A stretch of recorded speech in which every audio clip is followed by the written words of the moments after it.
Welcome to this year's Distinguished Faculty Lecture, and I can't really tell you how wonderful it is to see everyone in person for the first time since 2019. Established in 1999, the Distinguished Faculty Lecture is an opportunity for the college's accomplished faculty members to deliver a public talk that offers a window into their expertise and prompts us to reflect on the value of a liberal arts education. It's my great pleasure to introduce this year's speaker, David Lindauer. The title of his talk is What the Calderwood Seminars Teach Us About Our Students and Ourselves. Professor Lindauer is one of Wellesley's great faculty citizens. Since his arrival in 1981, he has had a profound impact on the college through his brilliant, compassionate classroom presence and his impressive curricular innovation.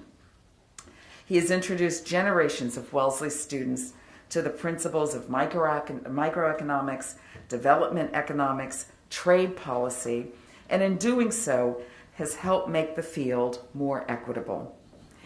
In 2001, he was honored with the Pinanski Prize for his excellence as a devoted and affirming teacher who pushed students to do their best work. As one student nominator put it, and here I'm quoting, "It's a rare professor who has the ability to challenge each of his students to reach her ultimate potential without causing a single student to feel as though she sits at the margin of the classroom discussion." While Professor Lindauer is justifiably known for his excellence in the classroom, he is equally known for his remarkable curricular contributions at Wellesley and in the world. The Calderwood Seminars in Public Writing at Wellesley, which he developed from his innovative economic journalism course, have helped thousands of Wellesley students develop their voice on the page as they take their specialized knowledge they've developed at Wellesley and translate it for a broader public audience. Over the past 9 years, Professor Lindauer has also introduced Calderwood Seminars at over a dozen colleges and universities across the nation. Now, 125 faculty offer seminars to over 2,200 students. It's truly remarkable. Students have described these seminars as a place where they fall in love with their major all over again, and where they learn to write for life. That's high praise, and it embodies the seriousness of purpose and love for writing that Professor Lindauer helps to instill in his students. The seminars are emblematic of Wellesley's liberal arts approach and its commitment to the democratic act of pursuing scholarship at the highest level, while ensuring that the knowledge that emerges from such scholarship is accessible, actionable, and connected to the broader public. David's research, which focuses on labor market issues in developing nations, is just as impressive as Calderwood. His publications include Asia and Africa, Legacies and Opportunities for Development, Rehabilitating Government, Pay and Employment Reform in Africa, The Strains of Economic Growth, Labor Unrest and Social Dissatisfaction in Korea, and AIDS in South Africa, the social expression of a pandemic. He also co-edited the 7th edition of Economics of Development, the most modern development economics textbook in the field today. Professor Lindauer received his bachelor's degree in 1973 from City College of the City University of New York and holds his MA and PhD in economics from Harvard University.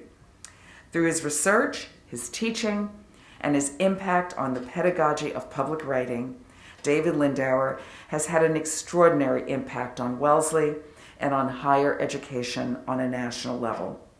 Through his seminars, his textbook, and a life of teaching, he has touched the lives and shaped the careers of thousands of students. That commitment to the needs and hopes of each individual student across a life of teaching is what makes David Lindauer the extraordinary teacher and mentor that he is. We are so fortunate to call him our own, and we are honored to have him speak this evening about what the Calderwood Seminars tell us about both teaching and learning. Please help me in welcoming David Lindauer.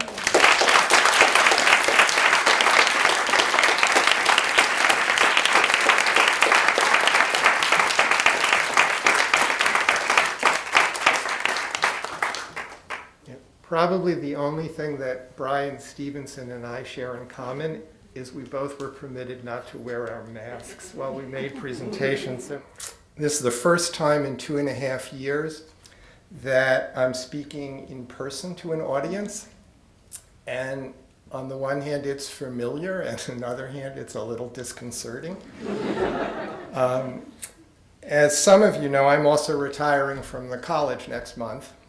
And that's after 41.5 years on the faculty. And this may be my last lecture at Wellesley. And that's a little overwhelming too. But thank you all for coming.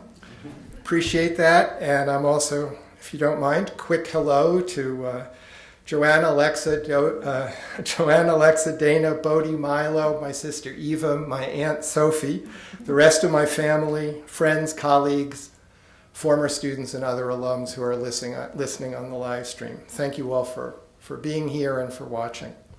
Now, there are 3 things I want to do this afternoon. Calderwood Seminars have been offered at Wellesley for 9 years now. So most of you sitting here, you've heard about them, you know something about them.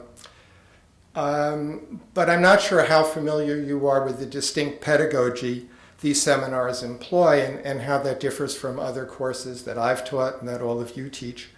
And that's the first thing I want to talk about, the pedagogy. Next, and my primary objective today, is to discuss the benefits to students and to faculty from being involved with these seminars. And at the end, I want to suggest some possible implications the Calderwood Seminar program might have for the learning opportunities we provide on this campus and perhaps on other campuses. But before I get to any of that, there are a bunch of people I need to thank. First, President Johnson, thank you for that very, very generous introduction. And also thank you for all the support that you've given the Calderwood Seminars program since you arrived at Wellesley. You've raised awareness and praised the Calderwood Seminars in many forums, from your 2019 op-ed in the Boston Globe to alumni events. And I know about the latter because after teaching here for 4 decades, I have former students everywhere, and they report back. 11 years ago, Andy encouraged me to approach the Calderwood Charitable Foundation about developing these seminars at Wellesley. And then again in 2016, he gave me the opportunity to speak at an annual meeting of deans and provosts from liberal arts colleges in the Northeast. And that opportunity was absolutely pivotal, setting in motion the expansion of Calderwood Seminars to other campuses, which now include these 16 colleges and universities. Several years ago, Tracy Gleason took over as faculty director of Wellesley's program, permitting me to devote myself to its expansion. And thank you, Tracy, for your partnership, and thank you for reading all those emails I sent. I also want to thank Karen Cronin for the myriad ways she supported the Calderwood Seminar program and how she supported me these many years working together. And also, Karen, thank you for reading all those emails I sent. I need to thank the 125 faculty who've taught a Calderwood Seminar, including the 29 at Wellesley who've done so. And can I ask if any of you are here who've taught a Calderwood, the faculty, can you just stand up for a second? I just want to know who's here. So we got, aren't 29 of them, but there are a bunch of them here. And I have to thank all of you for giving this pedagogy a chance. Your talents and creativity are the reason the program has been such a success. The same is true for the more than 2,200 students who've now taken a Calderwood, over 800 at Wellesley to date. And I can't thank those of you who've been a student in one of these seminars for your commitment and enthusiasm for this new way of learning. And lastly, I need to thank John Cornish and Bill Lowell. These two men are the trustees of the Calderwood Charitable Foundation. They're not here in the audience. I don't know, perhaps they're listening on the live stream. We had our first meeting together in 2011, and they had a vision that day for scaling up these seminars, which was well beyond anything I could have imagined. We've achieved that vision, and we were only able to do so because of the generous support the Calderwood Foundation provided and for their commitment to making this happen.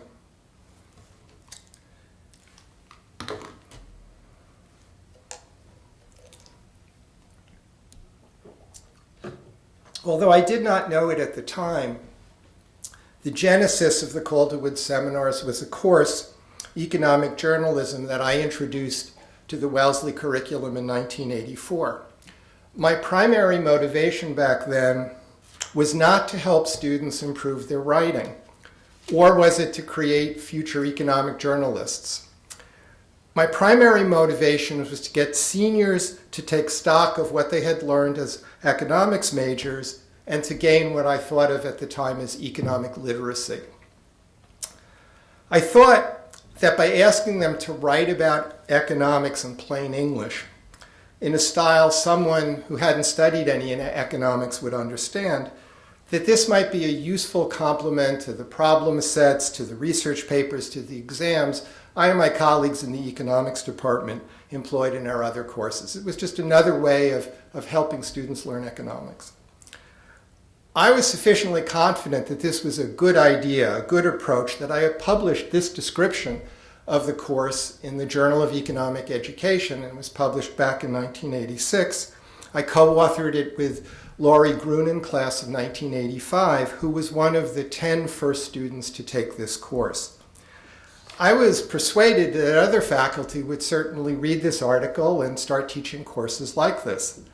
To the best of my knowledge, no one did. It would take over 30 years for that to happen. This year, 65 Calderwood seminars have been taught, enrolling over 600 students. They've been offered across the country, and they're all descended from this one course I offered those original 10 students. Economic journalism and Calderwood seminars in general involve public writing, and we think of that as distinct from academic writing. And one description of public writing is the ability to translate complex arguments and jargon to a broad audience. This is Tracy's definition, and I like it a lot. The difference between a standard senior seminar and a Calderwood is that the former does the discipline it is in. A Calderwood reflects on and translates the discipline for the lay person. The caps are Tracy's, not mine. The public writing students produce in Calderwoods is different from the academic writing done in most courses, and I would argue it's a valuable skill that all students should acquire. It's wonderful that some of our students use this skill and go on to become journalists, crediting their Calderwood experience for inspiring them. These are two of them, the only two I know of from Wellesley. Heather Long, who now is a member of the editorial board and a columnist at the Washington Post, who took economic journalism with me in 2004, and Nora Mishanak, class of 2014, who in her senior year took Tracy's psychology in the public interest. But while we're very proud of these two students and their achievements, creating them was not the purpose of this program. Engaging students in public writing requires students to learn how to write clearly and concisely, to write with purpose, and with an awareness of their audience.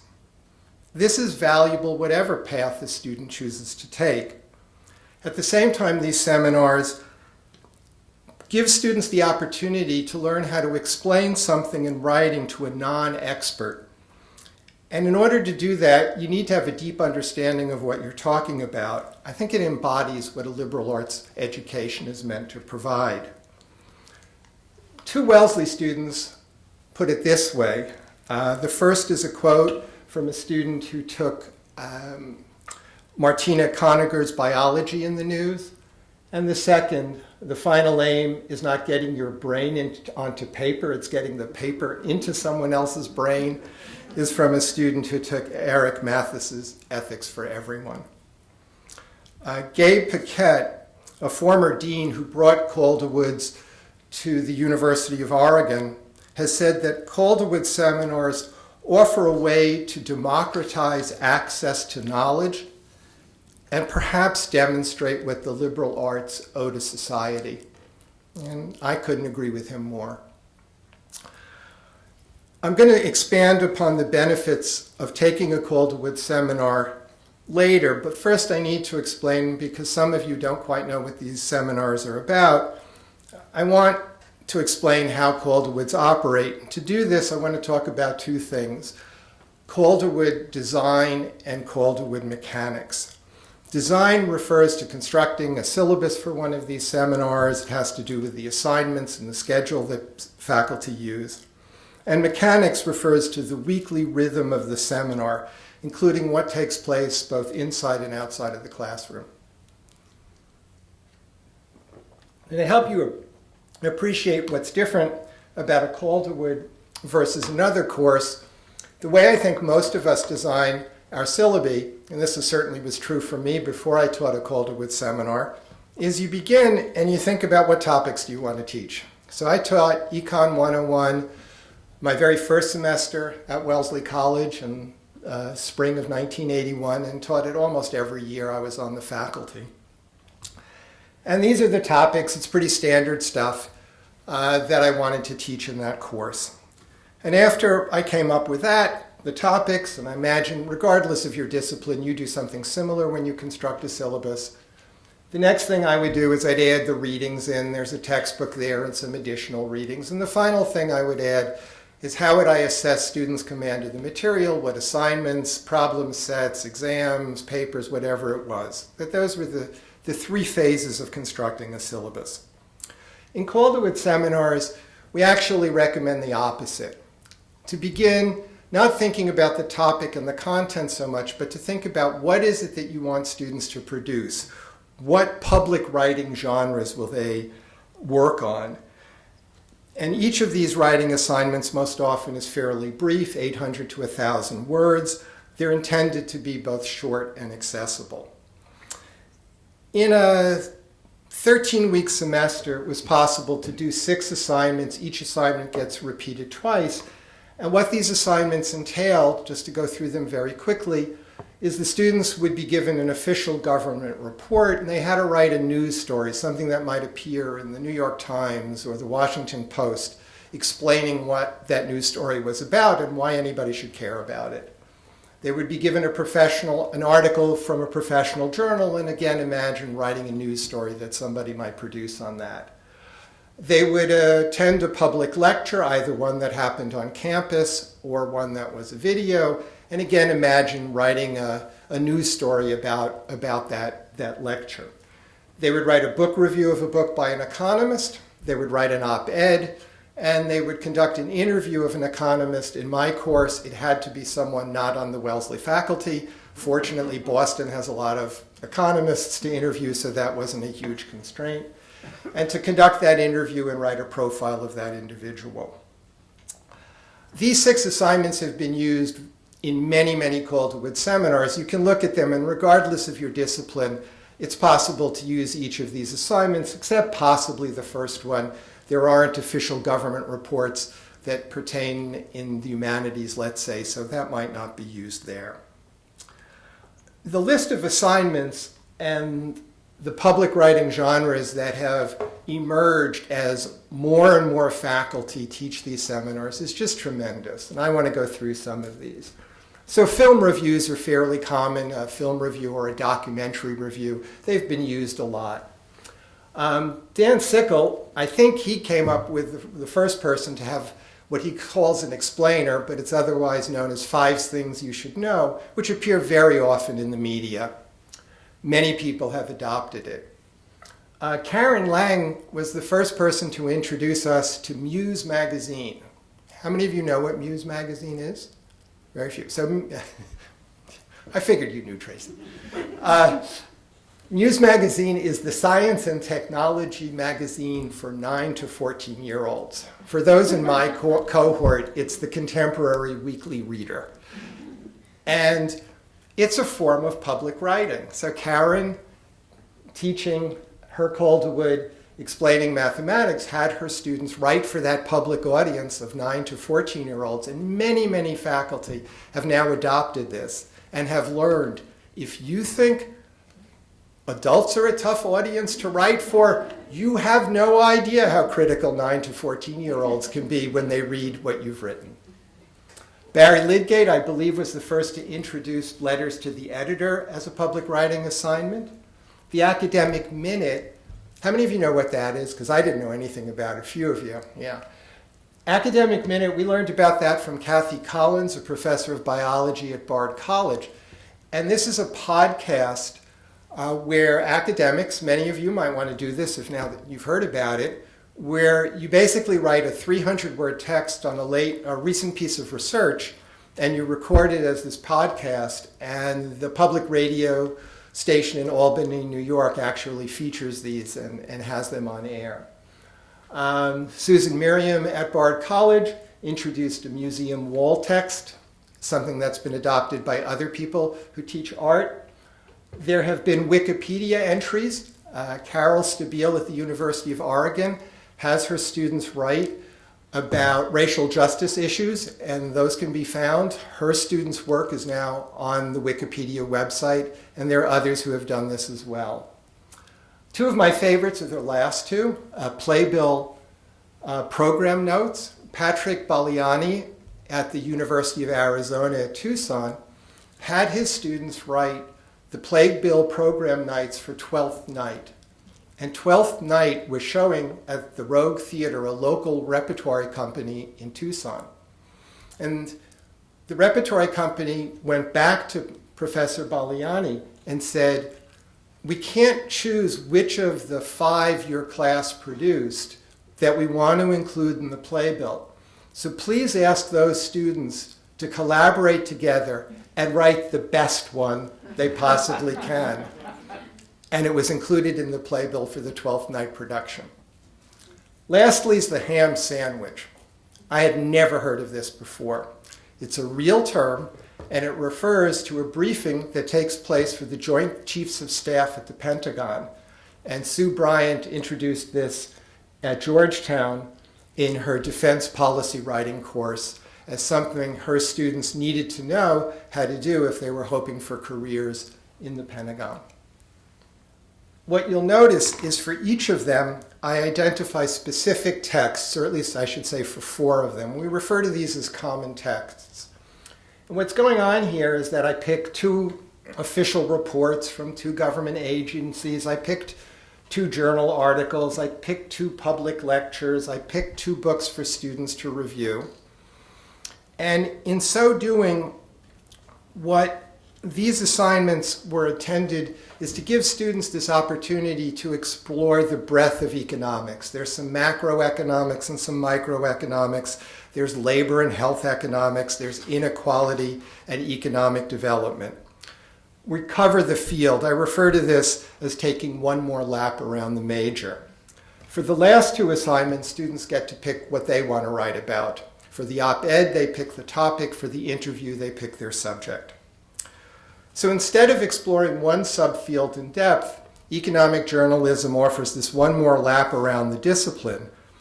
The course tends to enroll second semester senior econ majors, and they really seem to appreciate reviewing material they have been exposed to before, even though they don't always remember it, and also being exposed to new material in courses they never took, and realizing that their economic training enabled them to understand that material on their own. Some Calderwood seminars at Wellesley, it's true in biology and math and music, adopt this one more lap around the major approach. Others don't, but adopt a narrower focus. Some examples would be Cappy Lynch's Dead Poetry Society, Lee Cuba's Crime and Justice in America, Paul Fisher's Critiquing American Popular Culture.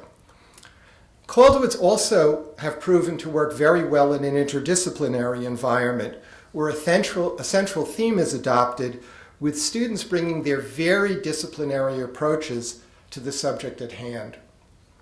Michelle Kutnick, a glaciologist at the University of Washington, teaches at Calderwood Science and Society in a Changing Climate.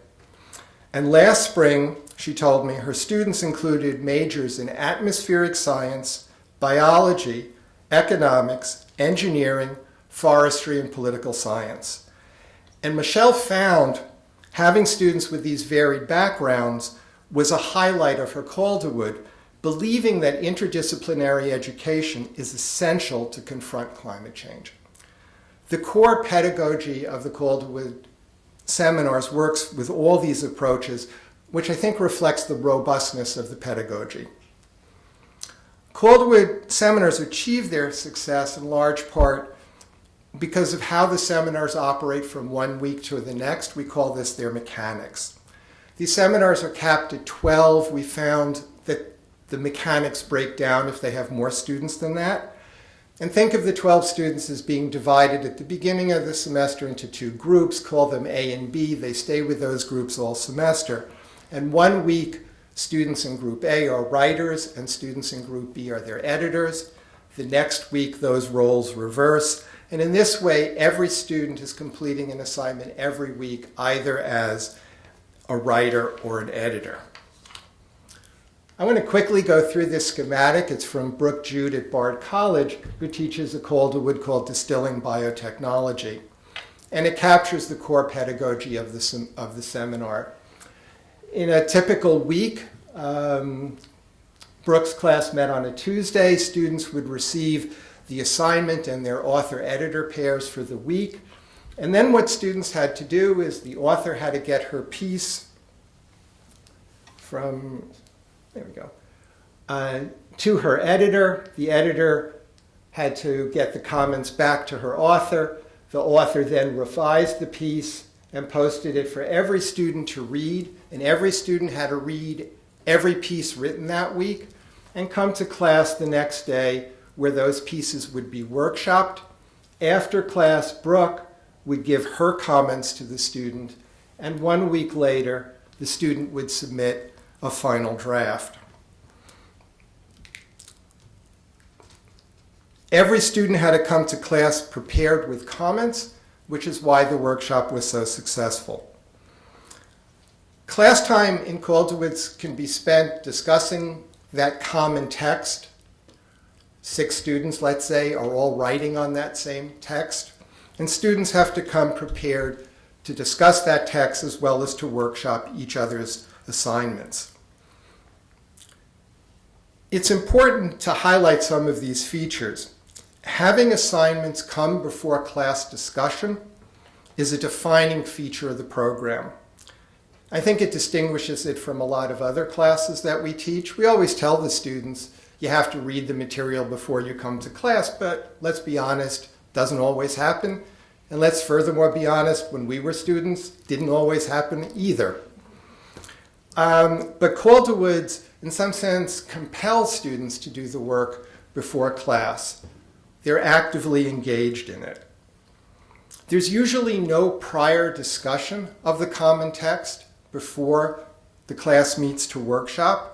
Students are their own to figure out what they need to do, and they're capable of doing this.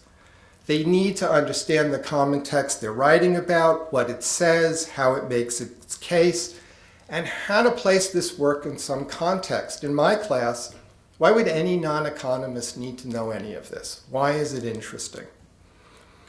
They then have to write 800 clearly accessible words to describe what they've learned on a complex subject that maybe their mom and dad might read. And very often, moms and dads were sent drafts before they were submitted. Another thing that takes place is peer editing.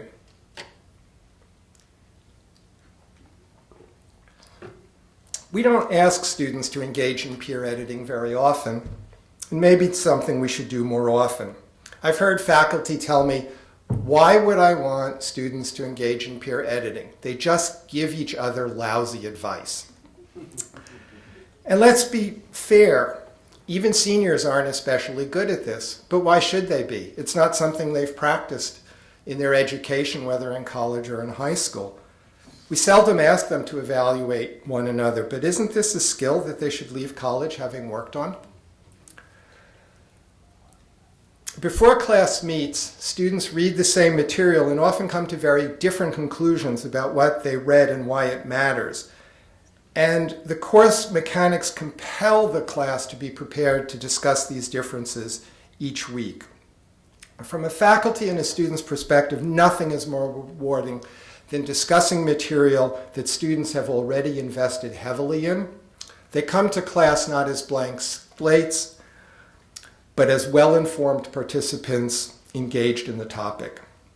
Workshopping usually involves going around the room and spending about 10 minutes on each piece, with every student pulling out her marked copy and offering comments and suggestions.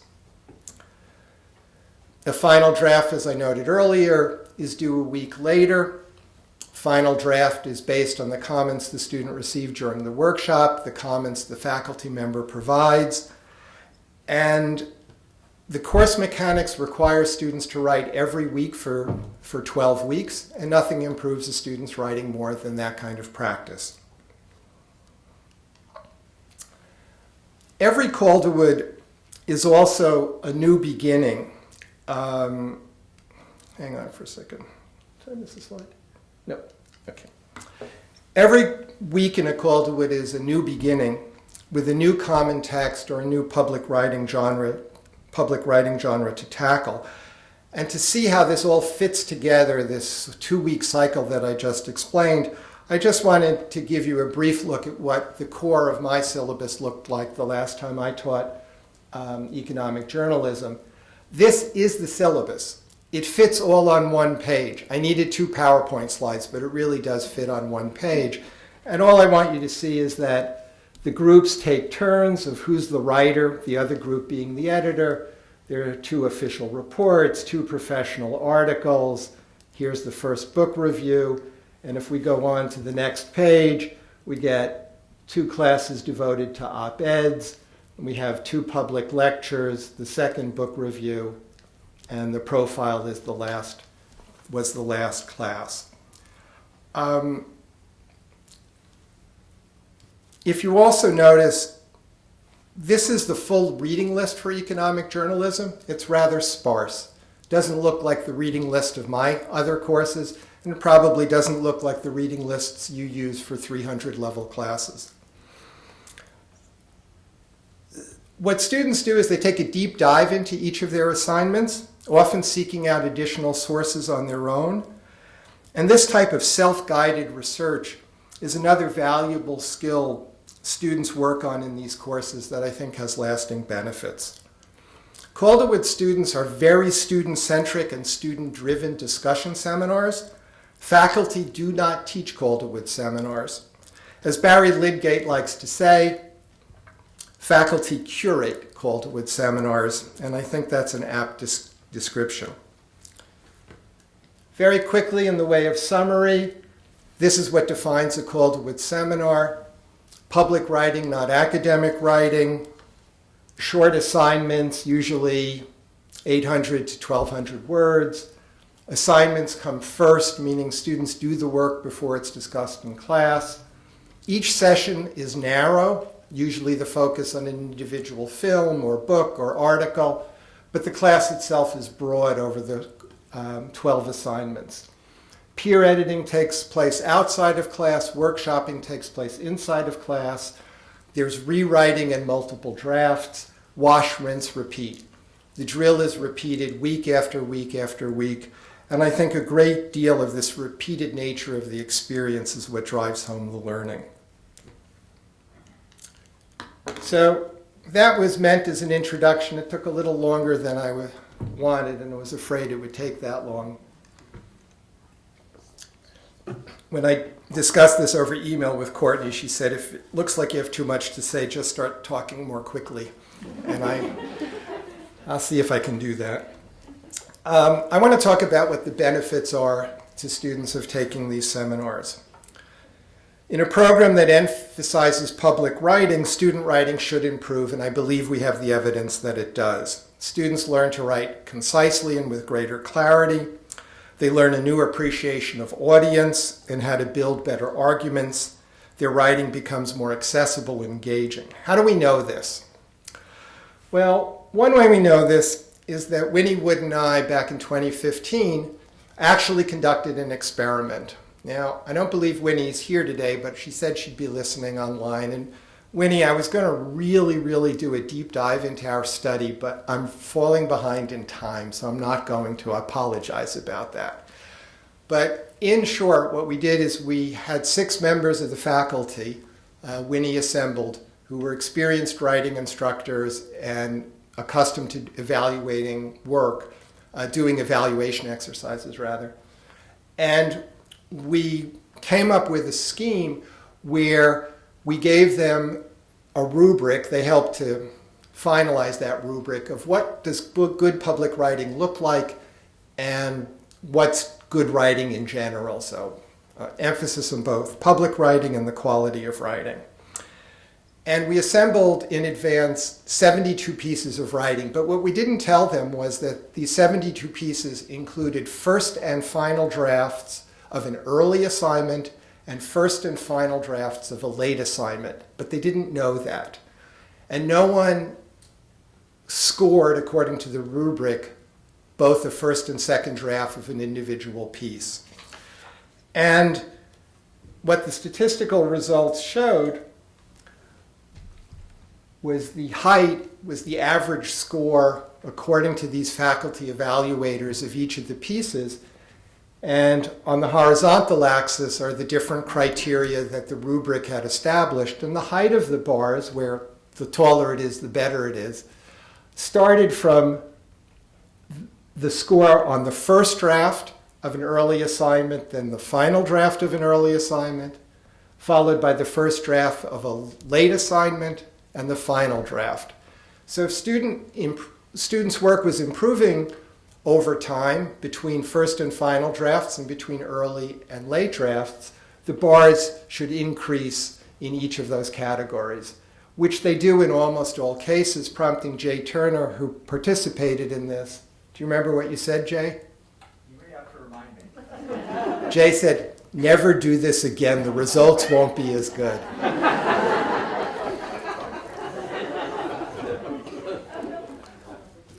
We didn't entirely take that advice, and Wesleyan reproduced the study. They didn't get quite as strong results, but they were somewhat similar. So statistical tests actually confirmed that there were some statistically significant differences, especially between early and late assignments. But this one study is not the only evidence we have that student writing improves. Our primary source of evidence is what faculty and students tell us about their experience. Laurie Gruen, a professor of philosophy at Wellesley, commented, "This course satisfied its purpose and then some.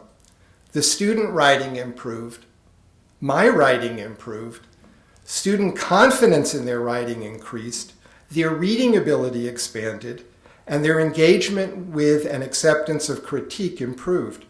It was a highly successful class in terms of intellectual growth and skill development. I'm actually amazed by how much they all learned." Every student who takes a Calderwood is asked to write a reflection on the experience at the end. And this is the prompt I recommend faculty choose for that student reflection. Other faculty prefer to have a more detailed set of questions, and that's fine. In the prompt I recommend, the second sentence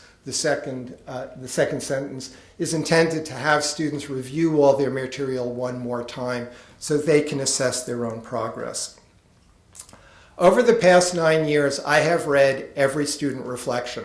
That's over 1,500. I've also read every faculty reflection. That's over 125. And there are all sorts of biases inherent in relying on this information. First, the student reflections are not anonymous. They're handed in before grades are assigned. I'm not overly concerned about this. In all institutions, there are systems of SEQs, and the SEQ results and the student reflections are fairly well correlated. There's a problem of selective reading. I focus on the affirming quotes. Sure, this is my program. But I again don't think this is a huge problem. We've had more systematic qualitative analysis done. Joe Swingle oversaw this at Wellesley, as did another research at Washington, and came to fairly similar conclusions. I think the preponderance of evidence supports my position that student writing has improved. It's also the conclusion that faculty coordinators at our partner institutions, who also read their students' reflections and write a report, came to a similar conclusion. So if you accept that my conclusion's right, why does this happen? Why does students' writing improve? I've already mentioned that each week producing multiple drafts of each assignment gives students practice, and that alone should be sufficient. But students tell us a lot more than that, and I want to review some of that insight with you. There are clear differences between writing assignments in Calderwood's versus in other courses. Pat Berman summed this up in her faculty evaluation. She wrote, quote, "The students reported that at Wellesley they had written for professors, for deadlines, and kind of formulaically, and always at the last minute. They exited, I believe, understanding that their writing was instead a craft and an art they could hone and expand."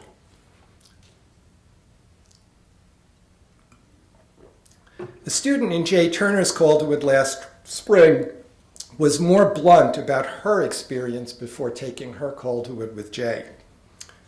7 weeks and 5 pieces later, I'm proud to say that I've grown in ways that I didn't think were possible. Before this course, I approached written assignments at Wellesley with a mindset akin to visiting your conservative grandparents. It's mildly unpleasant, so why draw it out? Do it quickly and at the last minute, grudgingly, so you can just move on with your life. Say a lot of big words and long sentences so they get confused and you can leave. And don't even think about doing it once, getting critical feedback on how you did, and then doing it all over. Repeatedly, students mention their once-and-done approach to writing assignments, to having, quote, eagerly thrown in every random tidbit of detail vaguely related to my topic, because in 20 pages, more never hurts. In fact, more is what fixes your good grade. Of course, this is not what we want our students to do. Many approach their work differently, but often there isn't a structure that encourages writing multiple drafts or writing concise and accessible language. Students repeatedly tell us how proud they are of the work they produce in their Calderwoods and how they feel it is the best work they have produced in college. Let's focus a bit more on how Calderwoods achieve these outcomes. These are quotes from 3 students at Wellesley, Wesleyan, and Oregon, and they draw attention to the role of editing, something that probably gets minimal attention in many courses beyond first-year writing. Peer editing and in-class workshopping matter, so does producing multiple drafts and writing for a public audience. These elements of Calderwood Seminars are interdependent, and I want to say a few words about each. Students frequently say how terrified they were to share their work with the class those first few weeks. A Wellesley student wrote, I went into the class nervous about being edited by my peers. Now I wish I could carry them all around with me in my pocket to tell me exactly when a metaphor falls flat or when I could push a concept further. When I introduced peer editing in my economic journalism class, my primary goal was to give students the opportunity to learn how to give and receive criticism, something I don't think we do enough of in our other courses. And this is a vital skill, as we all know, after you leave college. I didn't appreciate, though, that how valuable the peer editing would be for actually improving student writing. Students tell us they benefit from the diversity of viewpoints expressed on each assignment on both matters of style and content, and that they come to appreciate writing as less of a solitary activity and more one that benefits from collaboration. Editing and workshopping implies writing multiple drafts, once again something that students have little experience with. Dare Baldwin, a professor of psychology at Oregon, noted, "Perhaps because it was so unfamiliar, my students imagined revision to be a noxious undertaking. One student said that rereading his own work was the absolute last thing he'd ever chosen to do." Many Calderwood faculty assign this well-circulated piece by Anne Lamott, a novelist and nonfiction writer. Students learn to embrace her approach, not by spending little time on their work. On the contrary, knowing your classmates will read your writing sets a very, very high bar, but by accepting that the first draft doesn't have to be perfect. Revising one's written work is something faculty do all the time, as do people in every profession we can think of, whether they're writing papers or reports, letters, or even email. But how is it that this isn't a well-developed habit in our students, especially our seniors? Something seems to be missing. I next want to talk about audience. So who do students write for? Well, starting in first grade and extending through college, assignments are produced for an audience of one, us. I used to assign a public-facing assignment when I taught Econ 101. It was to write a letter to whoever was governor of Massachusetts on whether or not the state should mandate a living wage. Even though this was public writing, I remained the only audience. My students were writing for me and trying to figure out what I wanted. What makes Calderwood's different is that not only are all assignments public-facing, but now the audience includes not only the instructor, but all the students, and the students are a stand-in for the broader public. This change in audience provides a whole new purpose to writing. As one student noted, the difference between this class and other writing classes I have taken at Smith is that I finally felt like I wasn't learning just how to write in this class. I was also learning to understand whom I was writing for and why I was writing. That might sound odd, learning to understand why you're writing. But before this class, I had always been writing to the grading rubric for class or writing for my own eyes only. In addition to improving the quality of their writing, many Calderwood students gain a deeper understanding of their field and subject. And it doesn't matter if the student is taking a Calderwood in chemistry or classics, in economics or neuroscience.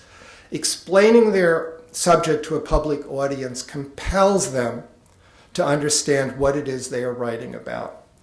This often requires reading more about a topic, not because it was assigned, but because it's necessary in order to have the understanding the student needs to have. This type of self-driven reading and research is precisely what we want our students to be doing. Many find it liberating. There's so many great quotes that echo this theme. I'm going to read one. I've always been a little intimidated by the economics major. Just a sense that I didn't belong or that I could never fully grasp the concepts fully But this class really changed that for me. For the first time, I felt like I was able to take economic concepts or cases, analyze them, and then have an opinion about them. The opportunity to explain economic terms and phenomena in my own word enabled me to feel a newfound sense of confidence in all that I've learned in the econ major. Calderwood students see a great deal of value in what they learn in their seminars and in its applicability once they leave college. I recall reading the first of these quotes and reading the first 6 words, unlike a majority of college courses. And I let out an audible ouch. The second and third quotes made me feel a lot better. That in students doing things as different as art history and becoming a physician's assistant, they found something in their Calderwoods that they felt would serve them once they left college. Students find that their Calderwood experience not only helps them produce clear and engaging writing, the ability to translate complex ideas into accessible language, but it provides a set of other skills they get to practice less often in other courses, including accountability, collaboration, and teamwork. The last thing I want to talk about is confidence, another benefit to students, that students gain confidence in their writing, in their ideas, and in themselves. These 3 students all express something about the confidence that they gained, and I want to talk a little bit about the first one. I'll just let you read that for a second.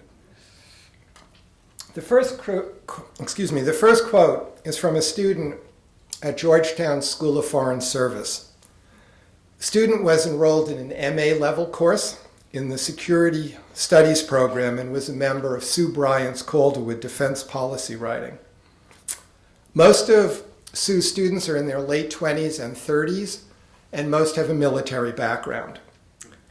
And this student chose to discuss imposter syndrome. This student discussed how he or she did not feel that they belonged. And this isn't an isolated case. The fear students report about sharing their work and how they then get over it is widespread.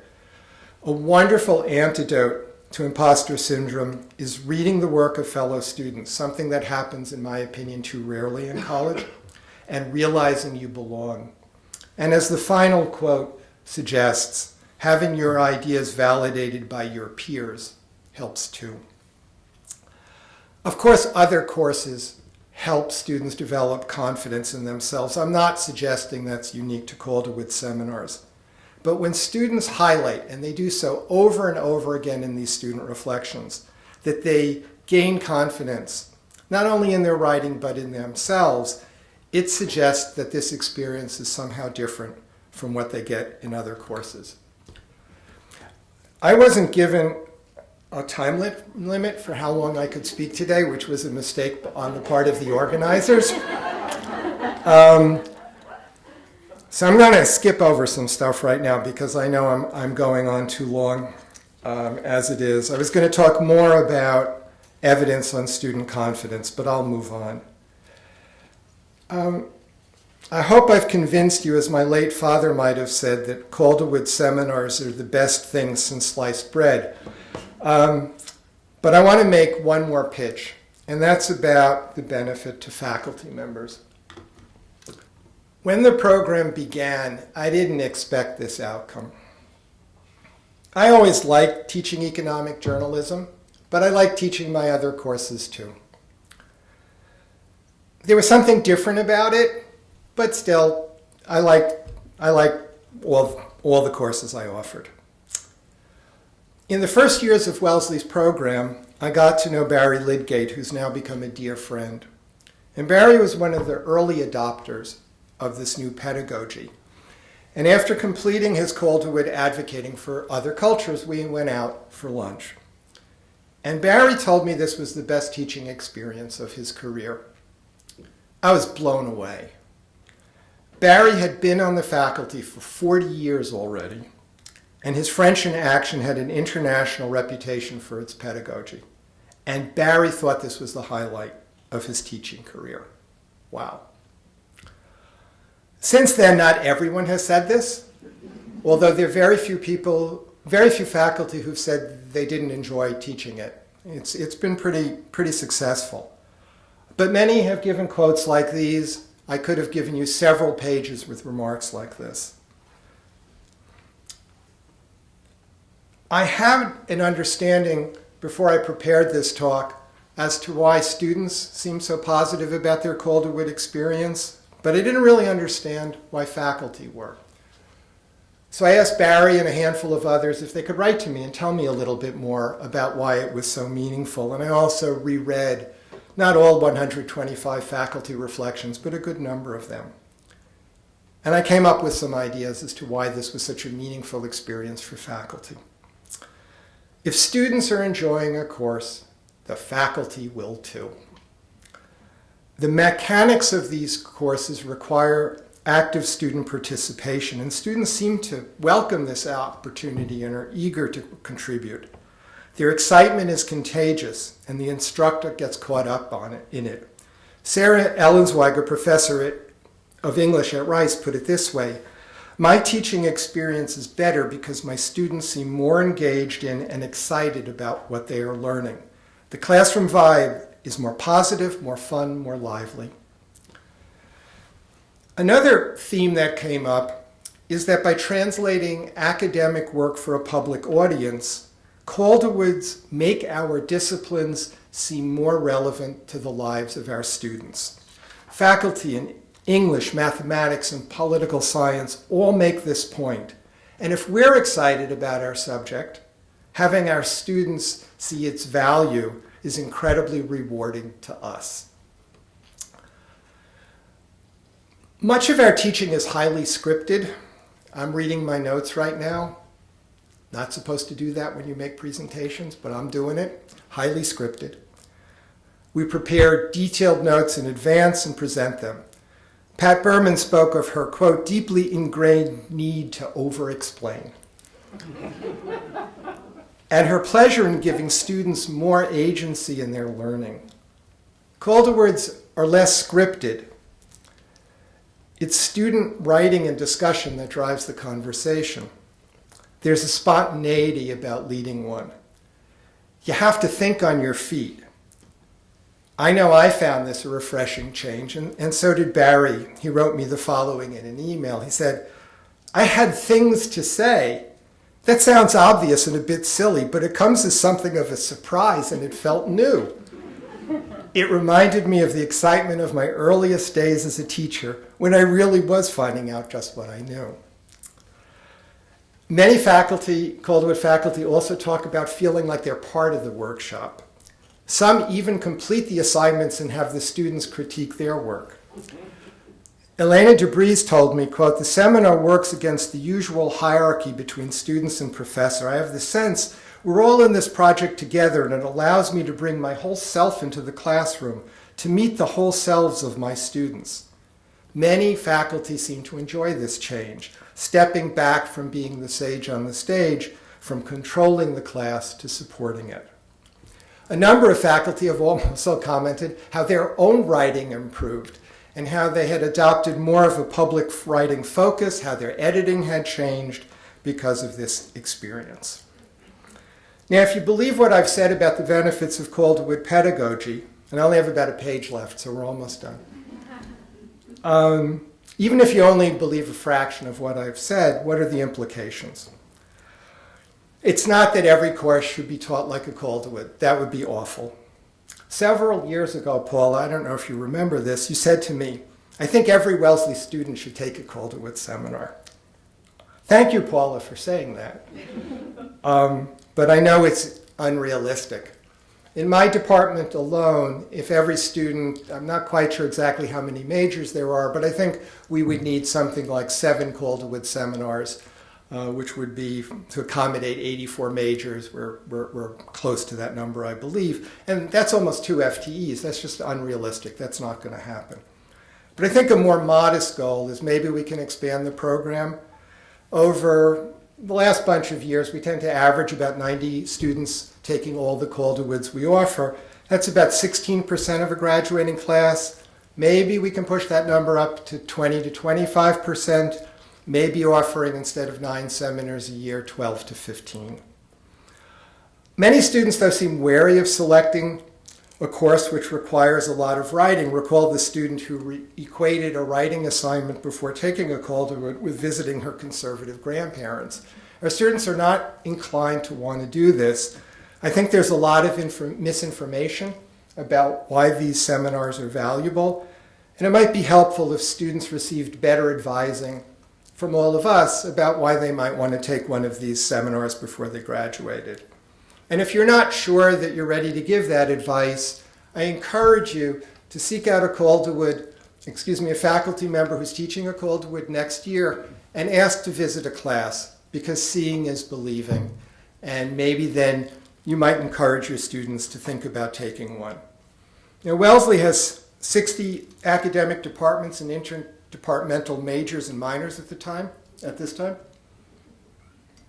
Only 15 of them offer a Calderwood seminar, so I think there's some scope for expanding the program. Calderwoods also don't have to be within the major, as I explained the course on climate change I spoke about earlier. It can draw students from many majors. At Wellesley, we developed the program as a 300-level elective. At other institutions, they're teaching them earlier in students' college experience. Joel Walker, a professor of history at Washington, has had a lot of success with first and second year students, arguing that if the skills students learn are so valuable, why wait until they're seniors to learn them? Both Tom Berkey and Don Elmore have experimented with taking things they learned from their Calderwood seminars to other courses that they teach. I'm sure others at Wellesley and elsewhere have done so too. It would be good to learn from them about that experience. I was going to say something about research papers, but I'm going to skip that. The last thing I want to say is that a hallmark of the Calderwood seminar program from its inception is a collaborative approach between faculty. We hold regular workshops with groups of faculty launching seminars. In addition, every Calderwood rookie is assigned a teaching coach. For the expansion program, that's usually me. At Wellesley, it's Tracy. We review seminar proposals and provide detailed comments on syllabi. Faculty have praised this coaching and comment on how rare it is. Almost none of us, I'm speaking of the faculty, would submit a scholarly paper for publication in a journal without first having colleagues read it and comment in depth. But how many of us would do the same thing for a syllabi or an assignment? Would we ask colleagues to go over it carefully and make suggestions on how to improve it? Why this asymmetry in our approach to research and teaching? One instinctively done in collaboration and the other done alone. Last slide. It's been an honor to give this distinguished faculty lecture, and maybe my last lecture at Wellesley College. There have been faculty lectures at Wellesley since I joined the college in 1981. And the current series, as Paula mentioned, began with Tim Peltison's address in 1999. Tim couldn't be here today, but I hope he's listening online. Good friend, hello. Tim's audience, that first lecture, wasn't the faculty. It was during orientation to the class of 2003. If you've never read Tim's Why Are You Here, you need to. It is a deep reflection on the role of education and learning, of why one should become absorbed in intellectual work. If you have a high school senior in your life, give them Tim's speech a week or two before they go off to college. The title of my talk today is What the Calderwood Seminars Teach Us About Our Students and Ourselves. If it had a title, it would be, Why Are We Here? Why are we the faculty here? It's a companion to Tim's slide. The past decade of building the Calderwood program has made me think about what we, the faculty, should be doing as educators. And I encourage all of you to ask yourself and each other, why are we here? Perhaps something I said today will help you to think about your answer, and maybe it might even be a new one. Thank you.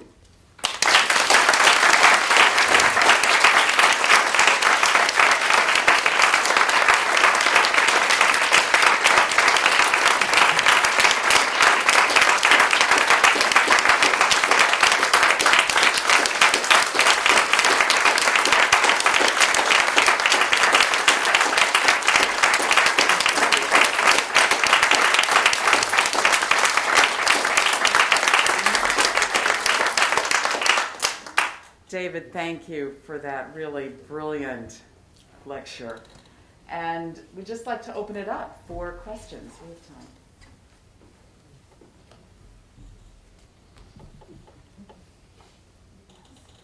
First and then go to Sarah. Your part about the audience and how traditionally just one person is reading students' work, and that kind of affects the process a little differently in Calderwood Seminar, how the audience has been like enlarged almost to the whole class.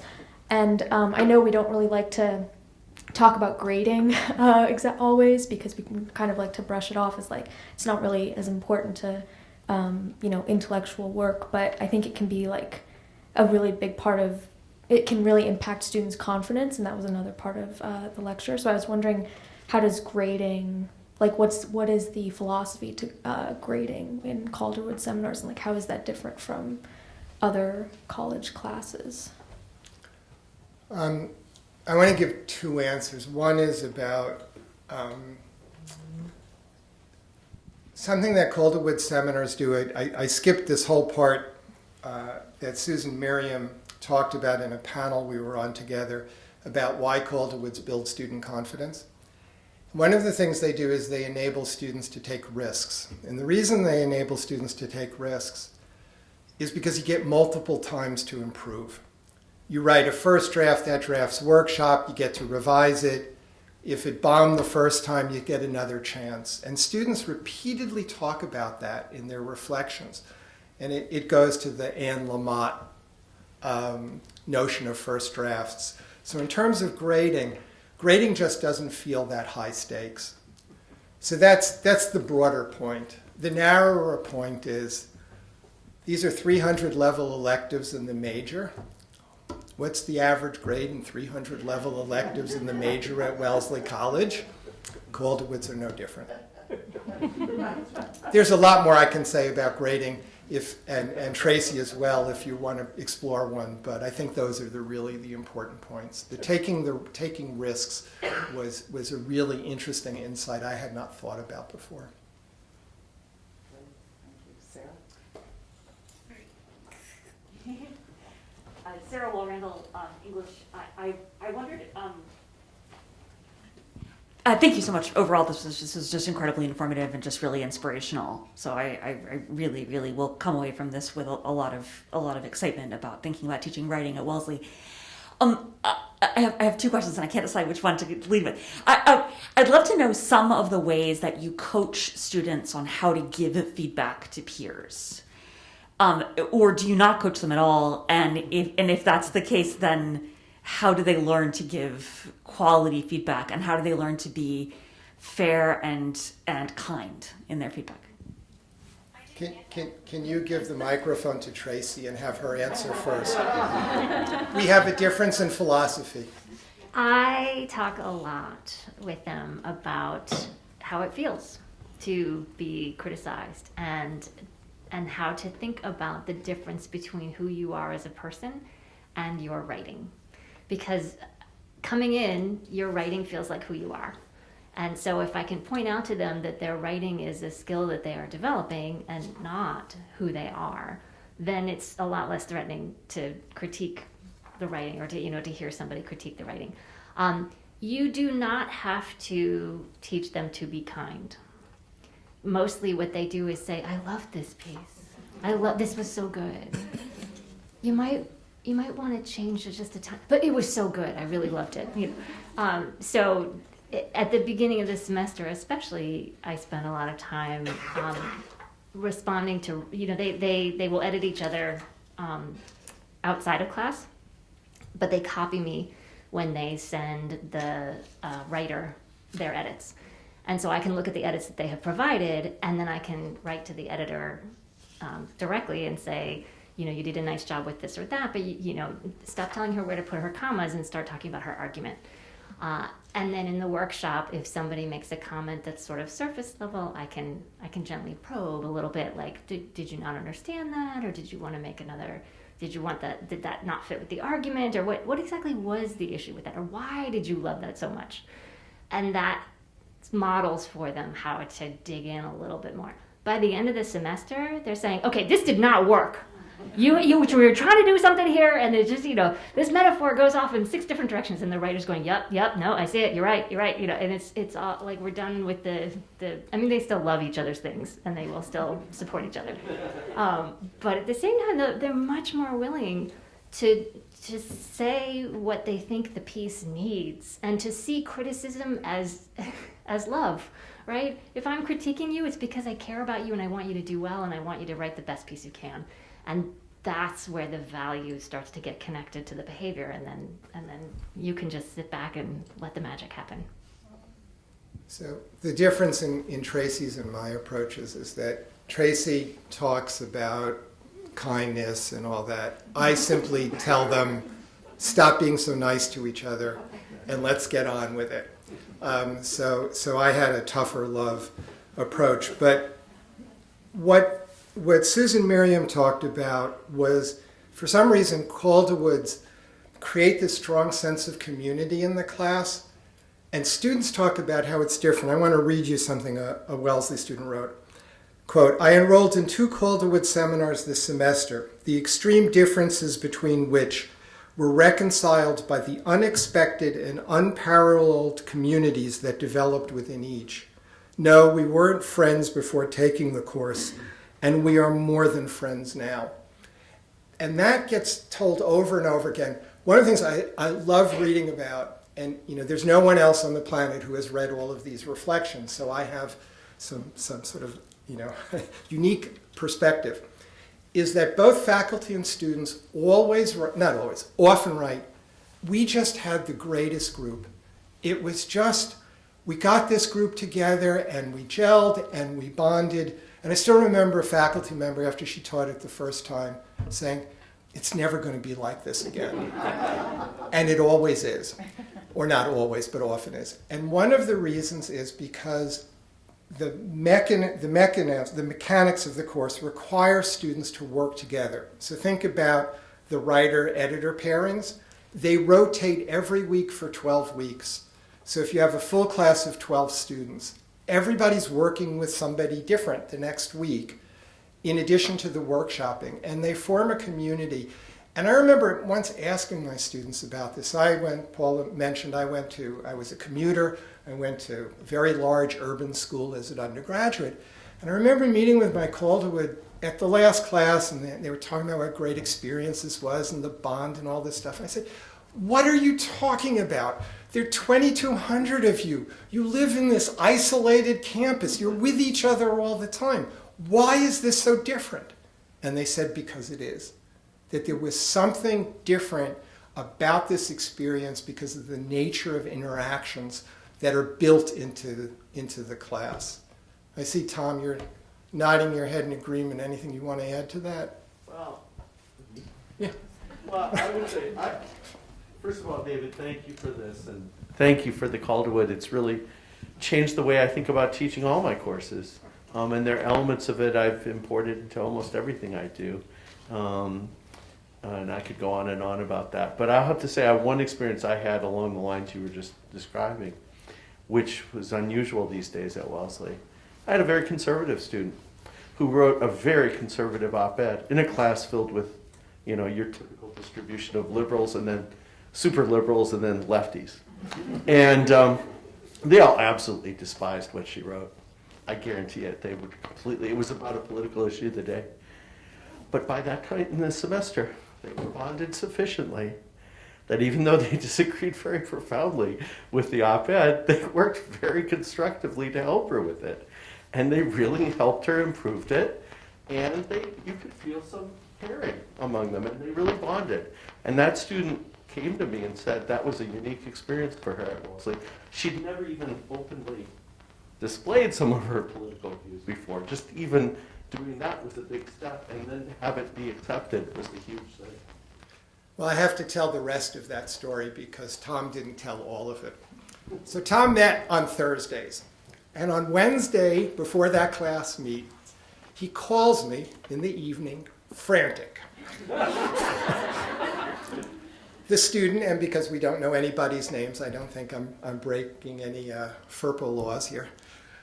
The student had written in defense of Brett Kavanaugh's Supreme Court hearing. And Tom goes, "What should I do? The students are going to tear it to pieces. I can't let this be workshopped." And I said, "Tom, you got to trust him. You just have to trust him. It's going to be all right." And it was. Well, I just want to say that's actually another huge advantage of this program is I'm pretty far along in my career at Wellesley. And I had a mentor who I could come to. People come to me. I don't go to other people. But I was able to go to David and this is great. If you leave, what do I have? Well, I got Tracy. He's not going that far. David, I just want to say thank you again for a brilliant lecture, for all that you've given Wellesley on so many dimensions. But I think for Calderwood, this is really a unique gift. And there's so much more. I think we could stay here for a long time and continue to discuss. There's so much more to learn and to mine from this remarkable experience. And it may not be that every student takes a Calderwood, but I think from what we've heard this evening, that there are lessons of the pedagogy that has been developed that maybe every student can experience and have some of what these students have really experienced, as well as our faculty. So thank you. Thank you.